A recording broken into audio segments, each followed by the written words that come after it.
Hello everyone, welcome to my YouTube channel job aspirant. दोस्तों SSC GD 2025 के लिए इस वीडियो में देखेंगे हम हिंदी प्रैक्टिस सेट 9।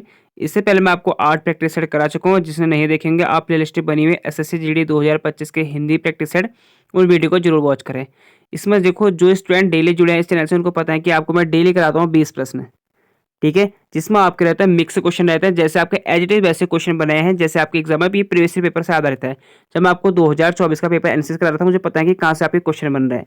तो मैंने आपको वही आपके 5 नंबर का गद्यांश, मुहावरे, तत्सम तद्भव, पर्यायवाची विलोम शब्द आपको एज इट इज वैसे मिलेंगे जैसे आपके एग्जाम में क्वेश्चन बनते हैं। ठीक है, वीडियो को लास्ट तक देखें। और अगर आप चैनल पर पहली बार है तो चैनल को जरूर सब्सक्राइब कर लें और बेल आइकन दबाने से आने वाली आपको एसएससी जीडी के सारे नोटिफिकेशन मिलते रहेंगे। और आप अपना आंसर लगाना कि आपके कितने क्वेश्चन सही हो रहे हैं। तो चलिए स्टार्ट करते हैं।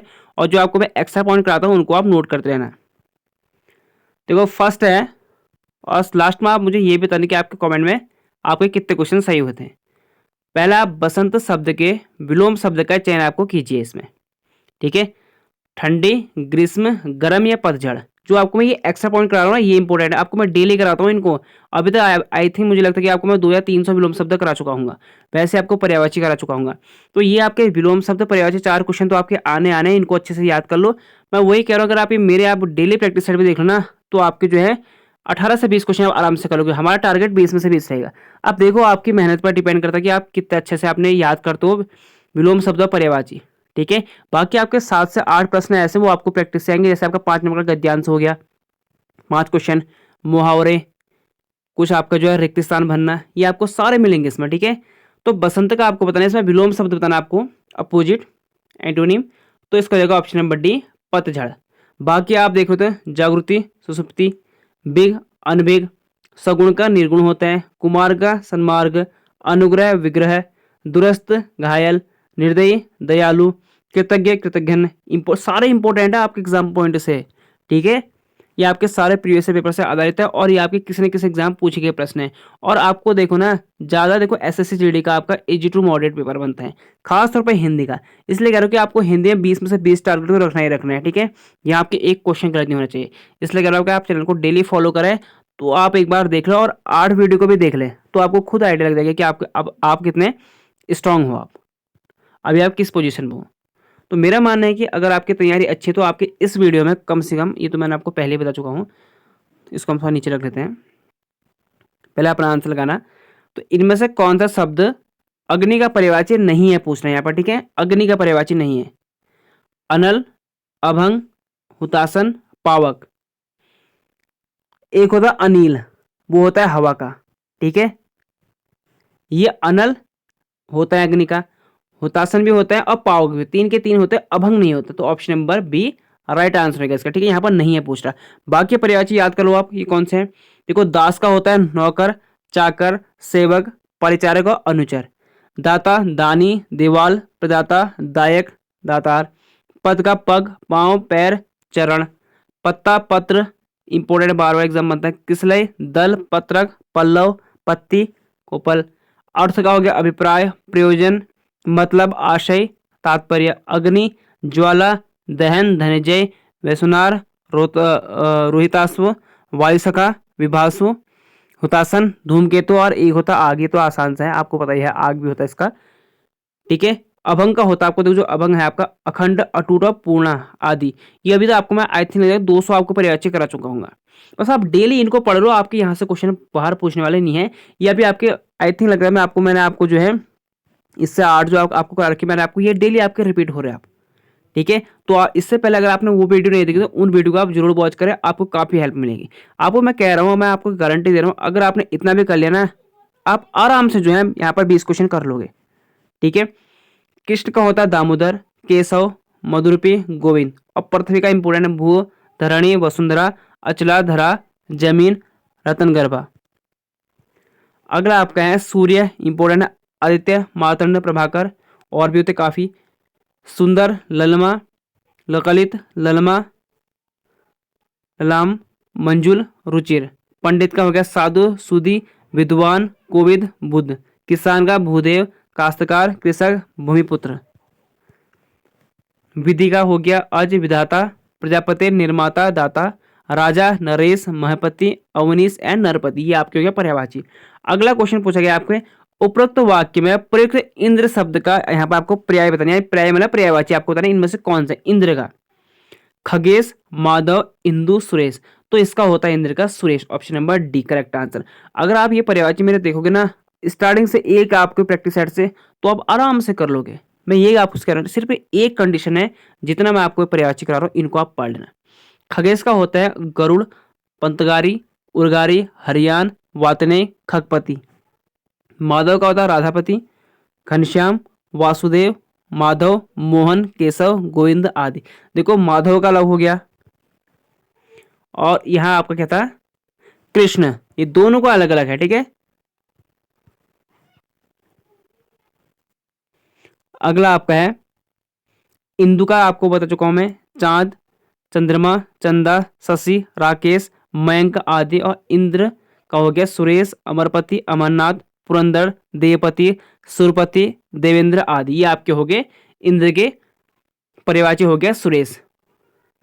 अगला आपको बताना किसमें अविचल का विलोम शब्द निम्न में से नहीं है पूछा। ठीक है, कौन सा इसमें अविचल का विलोम शब्द नहीं है। बाकी आपके तीन कितने इसमें आपके अविचल का विलोम शब्द है, एक इसमें नहीं है। आपको क्वेश्चन भी अच्छे से पढ़ना, जल्दीबाजी मत करना सीधे। तो अविचल का जो इसमें से विलोम नहीं है वो होते हैं जड़। ठीक है, बाकी आपके जो है डवाडोल भी होता है, डुलमुल भी होता है, विकल्प भी होता है। देखो जो अविचल का अर्थ होता है जो विचलित ना हो, और जड़ का अर्थ होता है जो नीव या कोई भी अचित पदार्थ कहते हैं।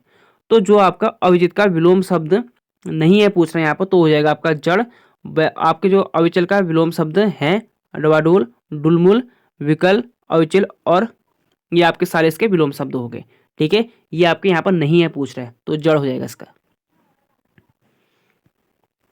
आप कुछ और देख लो विलोम शब्द यहाँ पर। चेतन का हो गया अचेतन, शर, अक्षर, लघु, दीर्घ, आलोक, तिमिर, ये भी एग्जाम में बार बार पूछा है। आघात का प्रतिघात, उसर का उर्वरा, ये भी पूछा था। आस्तिक, नास्तिक, उत्कृष्ट, निकृष्ट, इहलोक यानी परलोक। ये आपके सभी हो गए विलोम शब्द। अगला क्वेश्चन है, अभी और है आपके विलोम शब्द। एकमुखी, बहुमुखी, कर्कश, मधुर, आदर्श, यथार्थ। गणतंत्र का हो गया राजतंत्र, ये भी इंपॉर्टेंट है, एग्जाम में बार बार बनता है। गणतंत्र का हो गया राजतंत्र, जैसे हमारा कंट्री जो है गणतंत्र है, डेमोक्रेटिक कंट्री है। राजतंत्र ऐसा ब्रिटेन का हो गया, जहाँ आपके राजा की पद्धति हो, जैसे आपके यूनाइटेड किंगडम हो गया, तो वहाँ आपके जो अभी भी राजा चलते हैं, राजा का बेटा राजा बनेगा, प्रिंस होते हैं। निम्नलिखित वाक्य में रेखांकित खंड के स्थान पर प्रयुक्त होने वाले सबसे उपयुक्त विकल्प का चयन कीजिए। टब पानी से ठूसमठूस भरा है, तो यहाँ पर ठूसमठूस के जगह पर कौन सा शब्द आएगा ये आपको यहाँ पर बताना है। ठीक है, तो इसका हो जाएगा आपका कौन सा, ऑप्शन नंबर ये नहीं होगा। ठीक है, इसका हो जाएगा ऑप्शन नंबर सी लबालब। Option number C right answer होगा, यानी टब पानी से लबालब भरा है। हम ठसाठस तो कहते नहीं है, ये पानी ठसाठस नहीं भराता है, कोई वहाँ पर कोई कुछ चीज़ को भरना तो नहीं है। तो इसका हो जाएगा आपका ऑप्शन नंबर सी लबालब।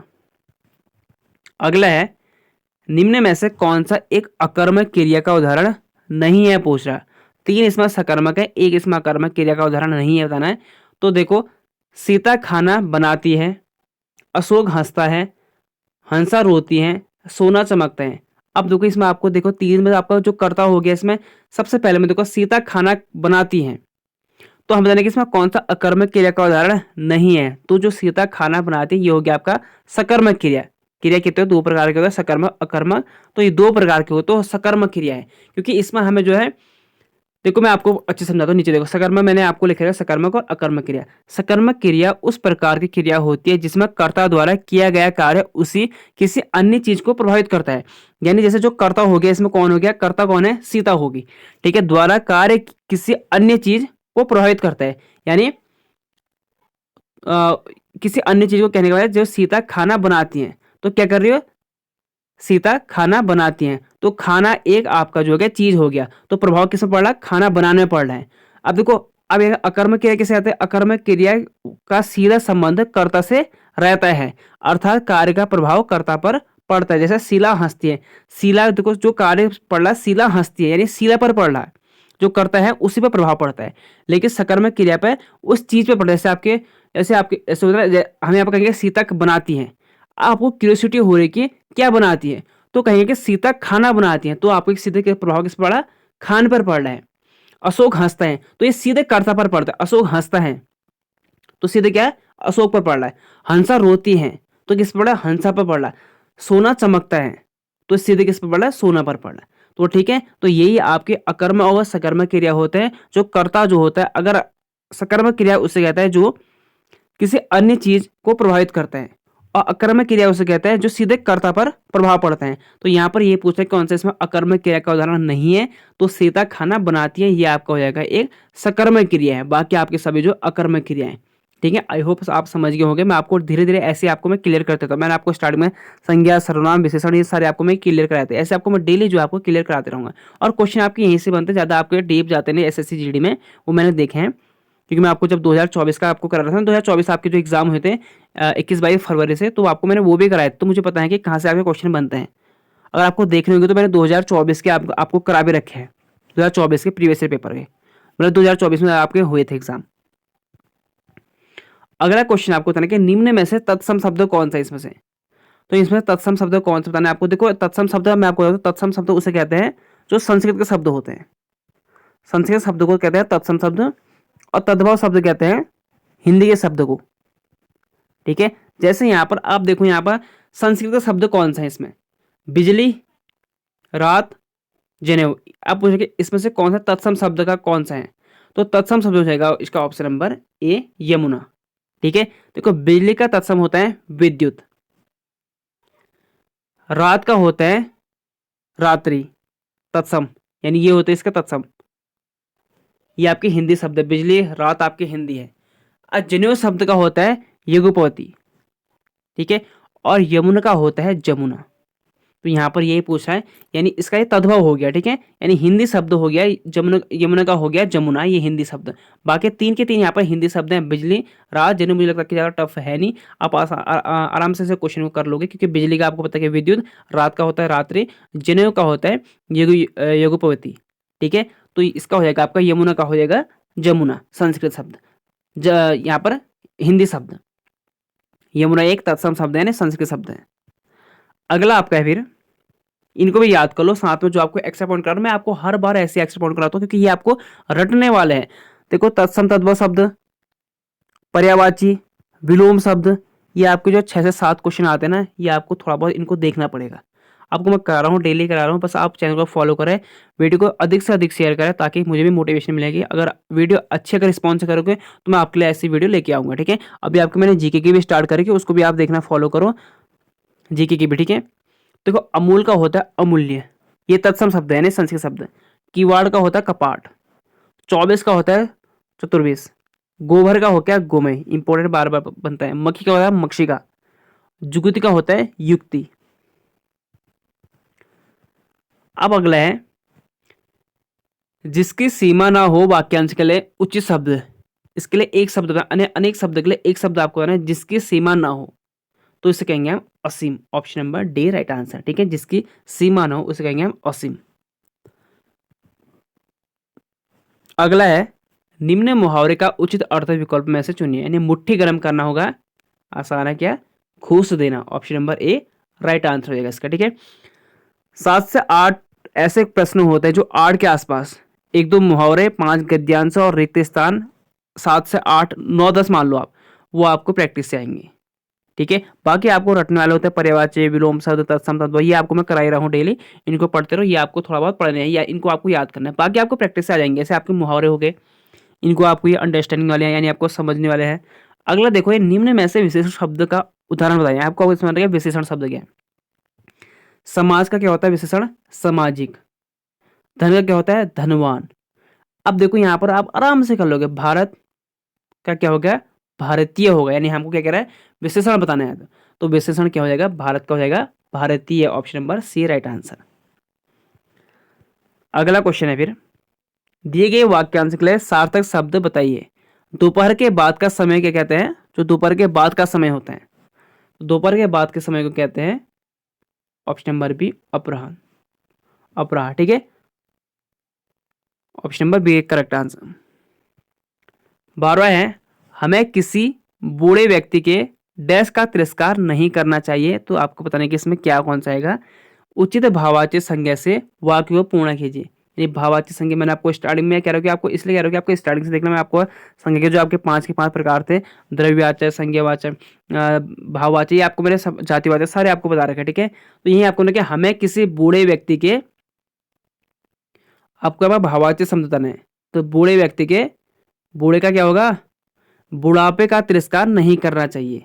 वैसे भी आप इसको अगर इसको नहीं भी करोगे तो आप सेंटेंस अगर बनाओगे तो सेंटेंस में आपको एक एक सबसे बेस्ट बैठ रहा, मोटापे का तिरस्कार नहीं करना चाहिए। अब यहाँ पे भाववाचक संज्ञा कह रहा है, मोटापे होते नहीं, मोटापे नहीं होते हैं। बूढ़ा ये आपका होगा नहीं क्योंकि ये संज्ञा हो गया, तो आपका बुढ़ापे होगा, ठीक है, चाल चलन होगा नहीं। तो आपका करेक्ट आंसर आएगा सी। अगला भी आपका, माँ ने पुत्र को अंक में ले लिया। तो आसान सा है, इसमें इस अंक शब्द निम्न में से किस अर्थ को व्यक्त करता है। तो यही है, अगर आपको नहीं भी पता है ना, आप कर दोगे। गोद में, बस एक ही चीज़ है ना, सबसे बेस्ट कौन बैठ रहा है इसमें, गोद में। वैसे ऊपर भी आपका क्या है, बुढ़ापे सबसे बेस्ट बैठ रहा था। इसी टाइप के क्वेश्चन आते हैं, आपको ज़्यादा टेंशन, हिंदी की ज़्यादा टेंशन लेने की नहीं है, सिर्फ आप परिवारवाची विलोम शब्द उनको और तत्सम तत्व उनको अच्छे से याद कर लो, ठीक है। बाकी आपके जो है इन्हें आराम से, बस आपका कॉमन सेंस अच्छा होना चाहिए और थोड़ा आपको अंडरस्टैंडिंग अच्छी होनी चाहिए, तो आप आराम से कर लोगे, ठीक है। निम्नलिखित वाक्य में रेखांकित खंड के स्थान पर प्रयुक्त होने वाले सबसे उपयुक्त विकल्प का चयन कीजिए। विकास और आकाश एक ढाबे पर खाना खाता है। तो उपयुक्त विकल्प का चयन कीजिए। रेखांकित, रेखांकित खंड के स्थान पर प्रयुक्त होने वाले सबसे उपयुक्त, यानी रेखांकित कहाँ पर होगा, पर यहाँ पर होगा, ठीक है, यहाँ पर होगा आपका रेखांकित। मिसप्रिंट हो गया तो यहाँ पर आप इसे रेखांकित कर देना, कहाँ पर, खाता है। अब बताओ, आपको पढ़ने में ऐसे लग रहा होगा, विकास और आकाश एक ढाबे पर खाना खाते हैं, तो क्या हो जाएगा, option number D right answer है, ठीक है। वही करो, 4 से 5 क्वेश्चन ऐसे हैं ना आपके, ये आप बस सिर्फ अच्छे से सेंटेंस में, अगर आपकी अंडरस्टैंडिंग अच्छी होनी चाहिए, आपकी समझदार, अगर आप समझ अच्छे से चाहते हो तो टफ नहीं पड़ेगा आपको। 4 से 5 क्वेश्चन ये आप आके आराम से हो जाना है, और आपका जो 5 नंबर का अब गद्यांश आएगा। अभी 15 क्वेश्चन है, इसके बाद आपका गद्यांश आएगा, वो भी आपके समझ पर बात है। ये आपका क्या मुहावरा है, उसके शौक तो देखो, सींग कटाकर बछड़ों में मिल रहा है। यानी आप समझ रहे हो, उसके शौक तो देखो, सींग कटाकर बछड़ों में मिल रहा है। यानी अपने जो है होते ना, कोई जैसे कोई बड़े एज को जाते हैं, उनके बाल फूल जाते हैं, बाल उनके वाइट हो जाते हैं, तो वो हेयर ड्राई कर लेते हैं, तो वही बच्चे से लगने, मतलब जो यंग जैसे लगने लगता है। तो वही कहने का मतलब है, यानी उसके शौक तो देखो, सींग कटाकर बछड़ों में मिल रहा है। यानी जो बड़ा एक वृद्ध है, कोई गाय, वो उसने सींग कटाए, बछड़ों में मिले। तो आप यहाँ पर देख लो क्या लग रहा है आपको, एक ही क्वेश्चन है, बूढ़ा होकर बच्चों ऐसा काम करना है। तो option number B right answer, ठीक है। तो यहाँ पर हो गया आपके 15 क्वेश्चन, 15 क्वेश्चन यहाँ पर कंप्लीट हो चुके हैं। आई होप, मुझे लगता है कि सभी के 12 प्लस हुए होंगे, यहाँ पर ज़्यादा टफ नहीं है। सिर्फ जिसने पर्यायवाची विलोम शब्द किए होंगे वो तो उसको तो यार 12 प्लस क्या 15 भी सही हो गए होंगे। जो थोड़ा बहुत कमजोर है पर्यायवाची विलोम शब्द में, उनको आप मजबूत करो। बाकी आपको क्या करना है, इनमें आपको मैं डेली आपको करा रहा हूँ, ये आपके परफेक्ट जब तक आपका एग्जाम हो तब तो हो जाएंगे आपके, ठीक है। अब 16 से लेकर 20 तक आपका क्या है, दिए गए गद्यांश में कुछ शब्द हटा दिए गए हैं, दिए गए विकल्प की सहायता से रिक्त स्थान की पूर्ति करें, प्रत्येक संख्या के लिए सर्वाधिक उपयुक्त विकल्प का चयन करें। आपको यहाँ पर आपका है, ये देगा 5 नंबर का गद्यांश आता है, आपको यहाँ पर बताना है, ठीक है। देखो, सबसे पहले आपको गद्यांश पढ़ना है, और वो किसके बारे में कह रहा है ये आपको समझना है, ठीक है। तो ये गद्यांश यहाँ पर से है, ठीक है, यहाँ से आपको गद्यांश है, तो आपको रिक्त स्थान पर भरना है, क्या है। सबसे पहले आपको गद्यांश पढ़ना है, हम गद्यांश पढ़ते हैं। मनुष्य एक डैश प्राणी है, इसका अर्थ है कि वह डैश जिए और दूसरों को भी जीने दे। वह अपने सुख दुख के साथ दूसरे सुख दुख की ओर भी डैश दे, अपने स्वार्थ को छोड़कर दूसरे के हित की भी सोचे। अपने स्वार्थ सिद्ध करना डैश नहीं है, डैश ही सच्चा मानवता है। यानी एक ह्यूमैनिटी के बारे में बता रहे हैं, मानवता के बारे में बता रहे हैं कि मनुष्य को कैसे रहना चाहिए, ठीक है। तो एक मनुष्य के बारे में कह रहा है, तो हम इसमें समझेंगे कि आखिर आप समझ गए होंगे पहले। अब हम देखेंगे इसमें आपको फर्स्ट में क्या आएगा। देखो, मनुष्य एक प्राणी, क्या है, राजनीतिक है, साहित्यिक है, सामाजिक है या पौराणिक है। तो मनुष्य एक क्या है, ऑप्शन नंबर सी, सामाजिक प्राणी है। पौराणिक तो होगा नहीं, सामाजिक है ना, समाज में रहता तो सामाजिक होगा, सामाजिक प्राणी है।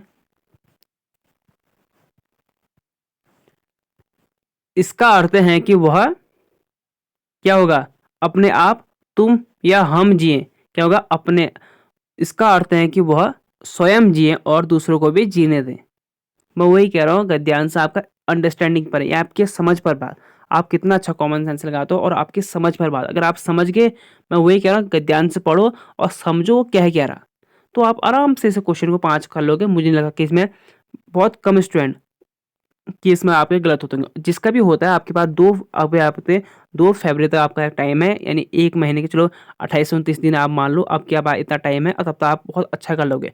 और आपको डेली ऐसे मिलेंगे, तो इसलिए आप चैनल को सब्सक्राइब कर लें, बेल आइकन दबाने से आने वाली आपको एसएससी जीडी की नोटिफिकेशन मिलते रहेंगे। ठीक है, वीडियो हो सके तो वीडियो को जितना हो सके तो वीडियो को अपने दोस्त के साथ शेयर भी जरूर करें। तो स्वयं जिए और दूसरों को भी जीने दें। वह अपने सुख दुख के साथ दूसरों के सुख दुख की ओर भी क्या ध्यान दें। निरादर होगा नहीं, नजरअंदाज होगा नहीं, अपमान होगा नहीं। ये 3 तो बैठने क्या होगा सबसे बेस्ट, दूसरों के सुख दुख की भी और ध्यान में वही करे, मानवता के बारे में बात करें, यानी ह्यूमैनिटी की बात कर रहा है, आपके ह्यूमैनिटी कि मनुष्य कैसे रहना चाहिए। अपने स्वार्थ को छोड़कर, आगे पढ़ लेते हैं हम, अपने स्वार्थ को छोड़कर दूसरे के हित की भी सोचें। अपने स्वार्थ सिद्धि करना क्या है, करना नहीं है, तो क्या नहीं होगा, अमानवीयता होगा, या दोस्ती नहीं है, या मानवता नहीं है, या ये तो आपको देखो, ये अगर आपने अच्छे से अगर आपको शुद्ध करना अगर शब्द आते हैं तो ये तो खैर वैसे ही गलत हो गया। क्या होगा, देखो ये देखो सेंटेंस से पीछे क्या है, मानवता के बारे में वही कह रहा हूँ ना। तो अगर ये समझिए ना आप, मैंने आपको कराया था, मैंने कल्चर से संबंधित, संस्कृति से, आपको जो हमारी जो संस्कृति होती है वहां से आपके, मैं कल आपको गद्यांश से कराया था, आज आपका है मानवता से। तो आपको पूरा सेंटेंस से पढ़ना क्या कह रहा हूँ। तो मानवता है क्या होगा, मानवता नहीं है, यानी क्या अपने स्वार्थ को छोड़कर दूसरे की हित की भी सोचे, अपने स्वार्थ सिद्धि करना मानवता नहीं है। मानवता नहीं है, ये सच्चा मानवता है। यानी क्या होगा, अपना हित ही सच्चा, अपना हित तो आप कह नहीं सकते हो। आपको देख के अजीब लग रहा होगा कि अपना हित तो होगा नहीं, सिर्फ अपना ही नहीं होगा। अगर आप सामाजिक में रह रहे एक मानवता की बात करें तो अपना हित तो होगा नहीं। बच्चों का हित मतलब ही नहीं हुआ, ये हमारी बात ही नहीं हो रही ध्यान से। घर का हित तो होगा नहीं, क्या होगा, परहित होगा, यानी परहित ही सच्चा मानवता है। ये सभी के हित के बारे में सोचने वाले वही क्या होता है, एक मानवता है। तो आई होप आप समझ गए होंगे क्या कह रहा है। मनुष्य एक सामाजिक सामाजिक प्राणी है। इसका अर्थ है कि वह स्वयं जिए और दूसरों को भी जीने दे। वह अपने सुख दुख के साथ दूसरों के सुख दुख की ओर भी ध्यान दे। अपने स्वार्थ को छोड़कर दूसरे के हित की भी सोचे, अपना स्वार्थ सिद्धि करना मानवता नहीं है। और परहित ही सच्ची मानवता है। तो वही कितना आसान है, बस आप एक बार गद्यांश को अच्छे से समझ लें। जब भी आप गद्यांश करो एक बार पूरा पढ़ लें उसे, वो किसके बारे में कह रहा है, उसके बाद फिर आप देखो क्या ऑप्शन, आप आराम से कर लो। ज़्यादा टफ नहीं आता, यूपीएससी का एग्जाम नहीं है जो हाँ बहुत ही डिफिकल्ट डालेगा। वो बस ऐसे ही आपको गद्यांश, बस थोड़ा बहुत आपके जो है अंडरस्टैंडिंग, क्योंकि देखो आपको एक सोल्जर बनाना है, हल्की फुल्की आपके अंडरस्टैंडिंग उसने आपको डेवलप करनी है, बस हो गया आपका, उसका पर्पज़ ही इतना है। ठीक है, और कट ऑफ आपको पता है कि अच्छी खासी कट ऑफ जाती है, तो आपको टारगेट 20 में से 20 रखना, 20 में से नीचे तो आपको सोचना ही नहीं है। अधिक से अधिक सोचो, ठीक है, यानी अधिक से अधिक मतलब 20 में से 20 सोचो। अब एक आध क्वेश्चन कहीं हो गया, मिस्टेक हो गया, तो वो बात अलग बात है, जब आपके एग्जाम में कभी हो जाता है, गड़बड़ी हो जाती है। नहीं तो आप, मैं कह रहा हूँ कि 20 में से 20 आपके होनी चाहिए। ठीक है, तो मिलते हैं आपको अगले वीडियो में। अगर वीडियो अच्छी लगी तो वीडियो को लाइक करें, चैनल सब्सक्राइब करें और बेल आइकन दबाने से आने वाले आपको एसएससी जीडी की सारी नोटिफिकेशन मिलते रहेंगे।